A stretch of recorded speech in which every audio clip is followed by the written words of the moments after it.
Hi, my name is Maureen and I am jazzed to read the story I Am Jazz. I Am Jazz by Jessica Herthel and Jazz Jennings. Pictures by Shalay McNicholas. I Am Jazz.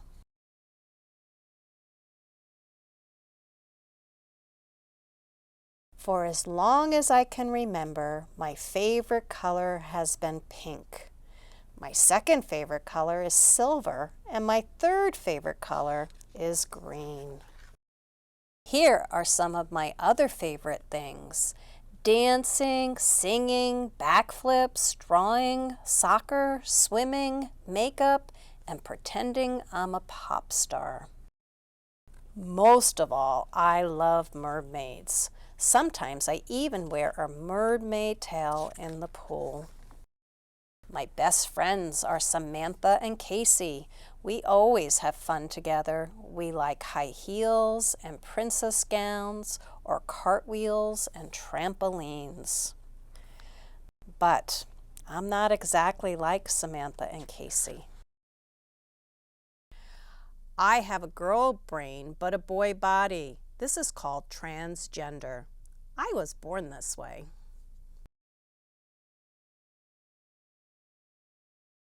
When I was very little and my mom would say, "You're such a good boy," I would say, "No, Mama, good girl." At first, my family was confused. They always thought of me as a boy. As I got older, I hardly ever played with trucks or tools or superheroes, only princesses and mermaid costumes. My brother told me this was girl stuff. I kept right on playing. My sister said I was always talking to her about my girl thoughts and my girl dreams and how one day I would be a beautiful lady. She would giggle and say, "You're a funny kid." Sometimes my parents let me wear my sister's dresses around the house. But whenever we went out, I had to put on my boy clothes again. This made me mad. Still, I never gave up trying to convince them. Pretending I was a boy felt like telling a lie. Then one amazing day, everything changed. Mom and Dad took me to meet a new doctor who asked me lots and lots of questions. Afterward, the doctor spoke to my parents, and I heard the word transgender for the very first time. That night at bedtime, my parents both hugged me and said, "We understand now. Be who you are. We love you no matter what." This made me smile and smile and smile. Mom and Dad told me I could start wearing girls' clothes to school and growing my hair long. They even let me change my name to Jazz. Being Jazz felt so much more like being me. Mom said that being Jazz would make me different from the other kids at school, but that being different is okay. What's important, she said, is that I'm happy with who I am. Being Jazz caused some other people to be confused too, like the teachers at school. At the beginning of the year, they wanted me to use the boys' bathroom and play on the boys' team in gym class, but that didn't feel normal to me at all. I was so happy when the teachers changed their minds. I can't imagine not playing on the same team as Casey and Samantha. Even today, there are kids who tease me or call me by a boy name or ignore me altogether. This makes me feel crummy. Then I remember that the kids who get to know me usually want to be my friend. They say I'm one of the nicest girls at school. I don't mind being different. Different is special. I think what matters most is what a person is like inside. And inside, I am happy. I'm having fun. I am proud. I am Jazz. Thank you for joining me. Wow, this was a great book.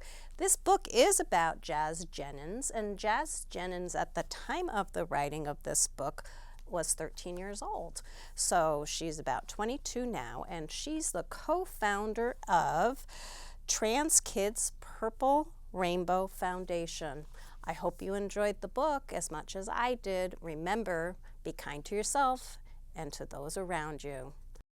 Thanks for joining us. See you next time.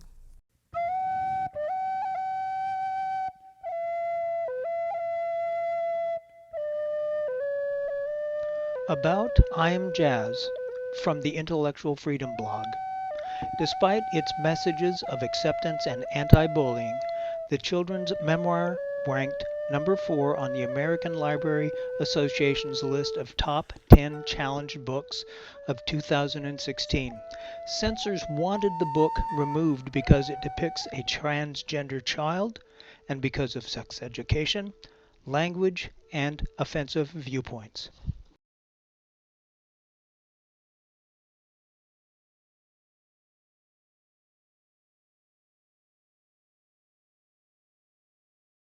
Hi, I'm Tim.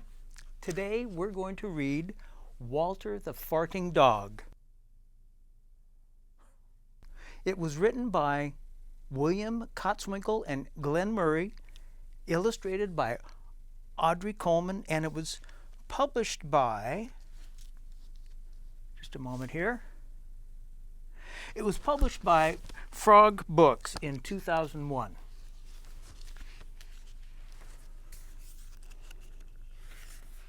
Walter the Farting Dog. Betty and Billy brought Walter home from the dog pound. Nobody wanted him, said Billy. But we love him, said Betty. Well, he smells awful, said their mother. I think you better give him a bath. Mother walked in and said, he still smells awful. That's when they got their first clue. Telltale bubbles in the water. He's just probably a little nervous, said Mother hopefully. His stomach must be upset. But Walter's stomach wasn't upset. Walter's stomach was fine. He felt perfectly normal. He just farted a lot. He did it when he bathed. He did it when he played with Betty and Billy. He did it when he walked around the house. He did it in the dining room. He did it in the kitchen. He did it in his sleep. That dog farts morning, noon, and night, said Father. He can't help it, Daddy, said Betty and Billy. They didn't mind Walter's farts. So what if he farts? Billy said to Betty when they were alone in the room with Walter. Betty agreed. Walter agreed too. He sat there looking innocently around, farting. Take him to the vet, said Father. Farting, said the vet, or rectal flatulence as we say in the medical profession, and prescribed a change of diet. They gave Walter every kind of dog food. He farted. They tried him on cat food. They gave him hot dogs, hamburgers, lettuce, and tomato sandwiches. They gave him fried chicken. They gave him rabbit food. They made him a vegetarian. No matter what that dog eats, he turns it into farts, roared Father. Walter got the blame for everybody else's farts, too. If Uncle Irv let one slip, he just went and stood near Walter. Then all he had to say was, Walter! And everyone would look at poor Walter. He has to go back to the pound, said Father. No, Daddy, please, begged Betty and Billy. Don't send Walter away. He goes tomorrow, said Father. They pleaded. Walter farted. It was all over. That night, Betty and Billy cried in their beds, and Walter looked at them unhappily. Oh, Walter, said Betty, you've got to stop farting. Because Father's going to send you back to the pound tomorrow, said Billy. Walter knew how serious the situation was. He'd never see Betty and Billy again. He resolved to hold his farts forever. When Betty and Billy fell asleep, he walked down to the kitchen to see if there was anything around to eat. He managed to open the cupboard door with his nose and found the 25-pound bag of low-fart dog biscuits the vet had prescribed for him, which had made him fart more. Even though he knew that they made him fart more, he couldn't resist. He ate the entire bag. "Very tasty," Walter said to himself. And then he went and lay down on the sofa. A gigantic gas bubble began to build inside him. "This is going to be trouble," he said to himself nervously. He was afraid of what might happen if he let it go. He thought maybe the house would explode, so he kept it in. It wasn't easy. In fact, it was torture. But he had resolved never to fart again. His future depended on it. As he lay there with his tail wrapped tightly between his legs, he heard a noise at the window. He watched it slowly open. A pair of burglars came through. They dropped silently into the kitchen. "Watch out for the dog," said one of the burglars. "Oh, he won't bite," said the other. "He's a wimp." Walter might have bitten him, except he was so filled with gas he couldn't move. They tied a rag around his snout so he couldn't bark. "Okay," whispered the first burglar. "Let's clear the place out." They took everything they could get their hands on. Walter wanted to stop them, but he was having such unbearable gas pains. He rolled on his back, he waved his paws in the air, he gnashed his teeth. "We've got it all," said the second burglar. "Let's go." That's when Walter let it fly. It was the worst fart of his life. It made a tremendous noise and shot him across the room. A hideous cloud filled the air. The burglars clutched their throats, unable to breathe. With tears in their eyes, they raced for the window. They tried to grab their bag with all the valuables in it, but their arms were too weak. "Let's get out of here!" They jumped out the window and ran up the block, choking and gasping for air. Still blinded by Walter's attack, they stepped out into the headlights of an approaching police car. "Hold it right there," said the policeman. When father and mother came down in the morning, they found the open window. They saw the bag with their valuables in it, and Walter was sitting beside it. He still had the rag tied around his snout.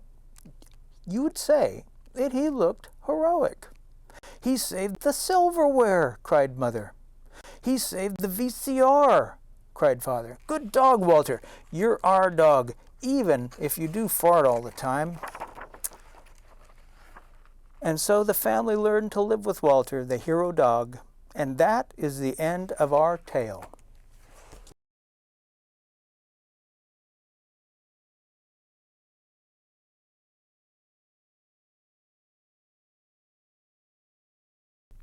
I found this a really good read. It made light of something that we all experience, and we all have to get comfortable with our little foibles. I really enjoyed this book. It helped me feel comfortable with something that I know I experience on a regular basis, and we all have this experience of passing gas. So I hope you're feeling comfortable with yourself, and we look forward to seeing you again. Thank you, and goodbye.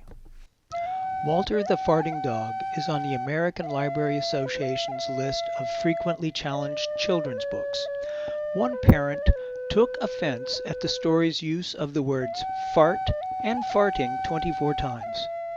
The graphics in this kind of thing make you sick, too, according to a Central Penn parent.